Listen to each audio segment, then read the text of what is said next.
Hello, freak bitches. Yeah, 2005. That was our last ever Wildboyz trip. Oh, yeah? Yeah. And we brought Knoxville with us. In Knoxville, we had some like Russian army kind of dudes, and Knoxville was like, shoot me with the 9mm gun with the rubber bullet while the dog bites me. What? Yeah, he was going for it. And our director, Jeff Tremaine, was like, hey, if you still have this in you, why don't we not do it for TV? Let's make another movie. And that was why we stopped doing Wildboyz and made Jackass #2. If you still have this in you. Oh my God. You still want to get it beaten out with rubber bullets. Dude, a lot of shit happened on that last Wildboyz trip, man. There was we had this practice of like for the censors, you know, like it's called standards and practices. They'll be like, you know, they'll give back notes like you can't, you know, show this. And so we would film what we call red herrings, like just blatantly ridiculous shit that's never going to be allowed on TV.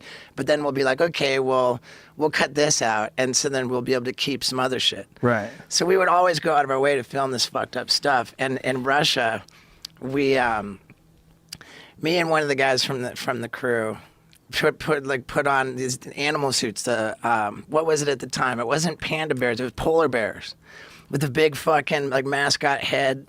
And we fucking hired 2 hookers and had full on fucking hookers came in like full porno. We filmed full fucking porno, and we included that in the episode, you know. And the notes came back from standards and practices like, please, like, that you have to take out the, you know, the cocksucking. The polar bear getting his dick sucked, like the whole thing, and yeah, and there was a little bit of fucking hooker action in that one, you know. And I'm not necessarily that stoked about it, but there was we went to like a whorehouse, brought this hooker back to the hotel, right? Did like a whole thing, and then in the and I don't think I ever could even have sex with a hooker without like snuggling after. I want to like snuggle and something, you know. I'm like, oh no, just stay with me. I want to like you know, cuddle and stuff. And in the morning, this hooker she just tells me like how much I owe her. Right. And I'm like, that's fucking outrageous. There's no fucking way. I was like, basically, I don't care if your fucking pimp wants to kick my ass and fucking kill me. I'm not paying that fucking much. It was that much? How much was it? I forget. It was so long ago. But yeah, I was outraged. So was it negotiated beforehand? It just wasn't in that case. I remember clearly. I was like, you want that much? And I said, I'll give you this much, and that's how much you get. Whoa. Period.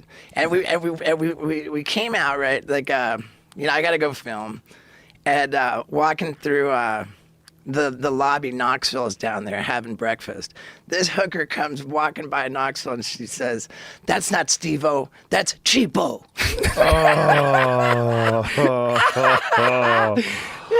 Oh. And, I mean, I was never even that much into like hookers, but